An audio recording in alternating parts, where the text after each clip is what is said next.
Hey up, are you ready for the power outages?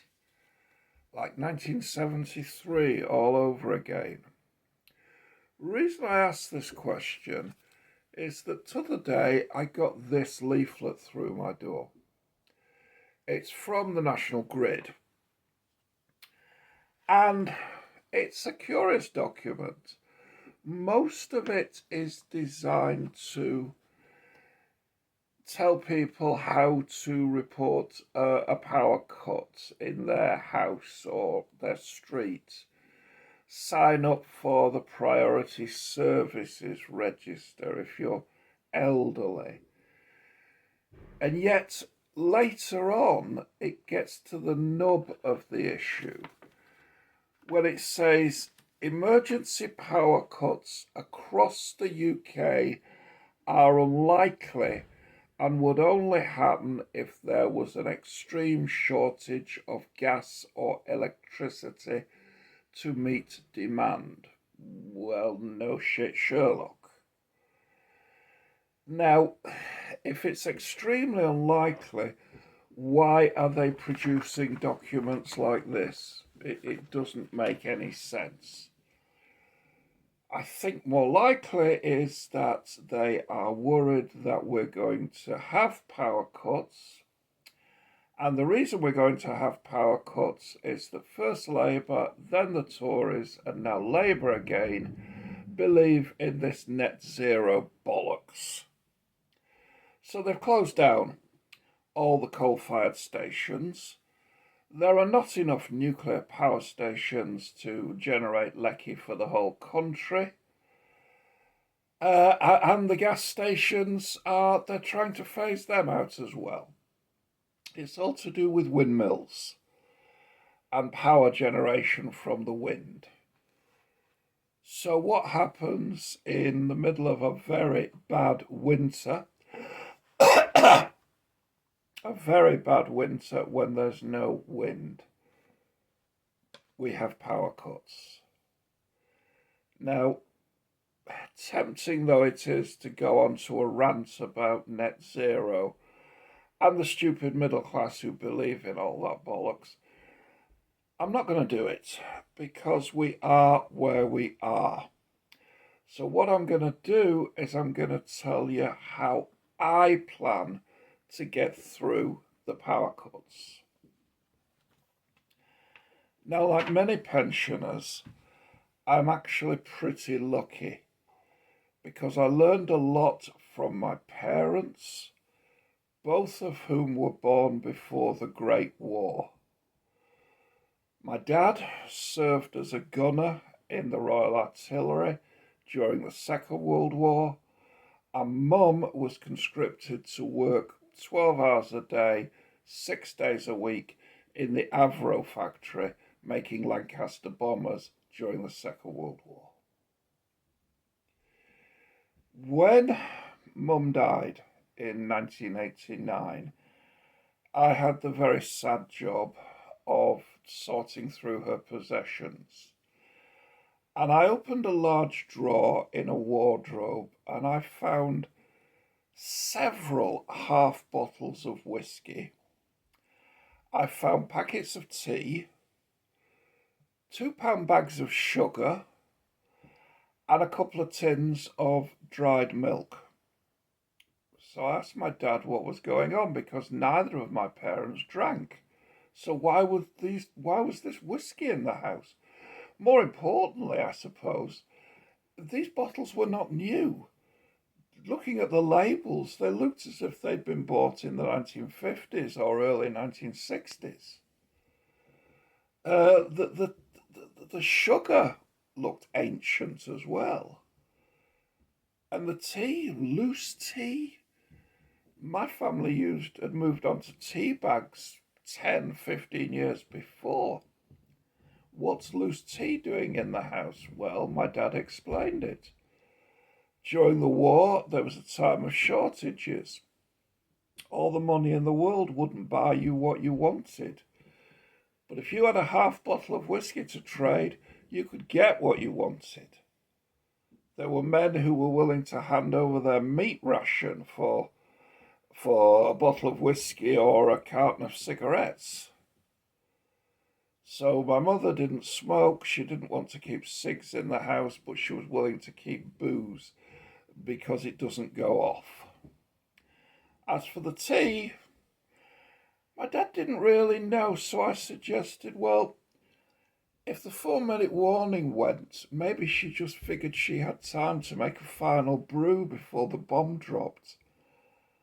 And for the first time since Mum died, Dad laughed. But what had happened here, what they taught me, was that you must be prepared for life's little problems. I remember the power outages in the 1970s. I think it was 73 during the miners' strike. The first thing that happened was my mum gave me a 1-gallon jug and sent me off to the ironmonger's to fill the jug with paraffin and to buy as many storm lantern chimneys as I could get. I think I came back with 4 or 5. When I got back, I found that my mother had been rooting around somewhere. She'd opened a box and she had taken out the wick holders that were used in oil lamps. She then grabbed some jam jars. She filled them with the paraffin that I brought back. Each jam jar got a wick holder in it, and they had clips at the sides so they held onto the jam jar. Then she waited till the wicks had wet with paraffin, lit them just to test them, and put a chimney on top. We had about half a dozen of these in the house. Our living room looked like Blackpool illuminations, when every other house was either completely black or had one candle to give light for the whole house. Needless to say, my mother didn't have a candle. She had several boxes squirreled away. This is what I do, and this is what I've always done. I've got this. Here we go, a nice German-made storm lantern, as used to light the trenches during the First World War, on both sides actually. I've also got this. This works, this has a battery in it. I got it quite cheap because the power connection is a micro USB, and everybody has moved on to USB-C. So they're selling these things off cheap in, well, 2022, 2023 when I got this. Hardly ever used it, but I keep it fully charged. It's ready for the blackout. I've also got this. Simple light. It powers with a USB-A connection, or in my case, with a USB-C. What do I plug it into? A little power pack that you use to power your mobile telephone. Sort of thing that many people carry in their pocket or their handbag, so the phone never runs out of juice. You can also use them to power these lights. Finally, candles. Not 1 or 2 candles. I've got 2 or 3 boxes of them. Never been used. In their box, ready for emergencies. So light, there we are, it's January or February, there's a 3-hour power cut.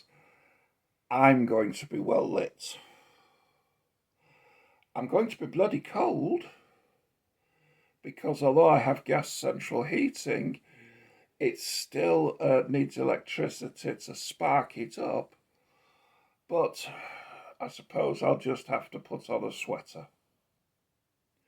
Food, if there's time before the power cut arrives, if it's been announced, I will boil kettles, make a big pot of tea, fill a massive 4-pint thermos flask with tea, and then just drink tea until it's all over. Trust me, I can do that. I've not got it here, a single burner butane stove. Very cheap, cost about 15 or 20 quid. They use a canister that's called a CP250, which are a bit expensive for the size of them.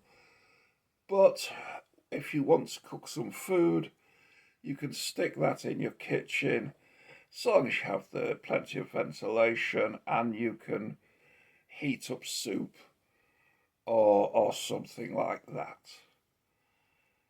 So that's it, really.